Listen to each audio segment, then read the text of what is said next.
ஆறுமுகம் அருளிடம் அனுதினமும் ஏறுமுகம். வணக்கம் நண்பர்களே. பெருமாளுக்கு உகந்த புண்ணிய மாதமான புரட்டாசி மாதம் இந்த 2024ஆம் ஆண்டு செப்டம்பர் 17ஆம் தேதி துவங்குகிறது.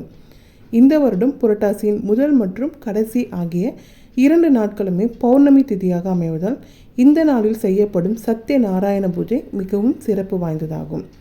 புரட்டாசியின் முதல் நாளான நாளைய தினம் காலையில் வீட்டில் விளக்கேற்றி பெருமாளுக்கு துளசி மாலை அணிவித்து நம்மால் முடிந்த நெய்வேத்தியங்களை, அது வடை, பாயாசம், சக்கரை பொங்கல் இந்த மாதிரியும் இருக்கலாம், இல்லை பால், கற்கண்டு, வாழைப்பழம் இந்த மாதிரி எளிய நைவேத்தியங்களாகவும் இருக்கலாம். இதில் எது நம்மால் முடியுமோ அந்த நெய்வேத்தியத்தோடு துளசி தீர்த்தமும் பெருமாளுக்கு சமர்ப்பித்து அவருக்கு உரிய 108 நாமாவளியை சொல்லி நம் வழிபாடு செய்யலாம்.